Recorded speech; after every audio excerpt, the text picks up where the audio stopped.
मुझे तो एक बात समझ में नहीं आती है, ये हर चीज़ अमेरिका से या अन्य चीज़ों से सीख के जब बहुत सारी चीज़ें पुरानी हो जाती, बात तो सही। देखिए, आप इमिग्रेशन वाला जो आप बिल लाना चाह रहे हैं, मैं एकदम सरकार के पक्ष में कोई भी, लेकिन आप हमें पहले यह बताओ, मैं आपसे यह जानना चाहता हूँ कि 12 साल 13 साल आपको हो गए, आप ये पता लगा पाए कि भारत के कितने लोग हमारे देश में किस किस कंट्री के हैं? क्या एक तो आप सिर्फ वोट बैंक के लिए रोहिंग्या करते हो, जो पूरी दुनिया में 17 लाख है। तो किस किस कंट्री के लोग बिना किसी कागज पेपर के यहाँ हैं?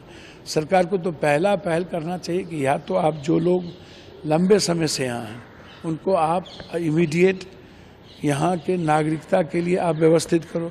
अब जो आप दूसरे कंट्री को कह रहे हो हम इमिग्रेशन करके हम कोई भी चीज़ करेंगे तो 5 साल, तो कठोर तो होना ही चाहिए, इसमें कोई बहस नहीं है।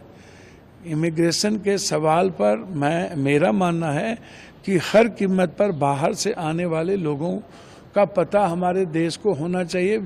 कोई भी हमारी कंट्री में प्रवेश कर जाए, लेकिन जैसे हम नेपाल जाते हैं, नेपाल के साथ इनका क्या प्रावधान होगा ये बताए ना। और भी कंट्री के साथ इनका इमिग्रेशन का नहीं है। जैसे कुछ कंट्री है जिससे कि हम बस जाते हैं आते हैं। अच्छा, हमारे कंट्री के जो हर साल मुझको लगता है 8 लाख 10 लाख 12 लाख लोग यहाँ से बाहर जा रहे हैं, तो उस पर आप क्या कर रहे हैं? एकदम बिल्कुल चला जा रहा है। आप उठा करके देखिए, यहाँ कोई रहना नहीं पसंद करता है।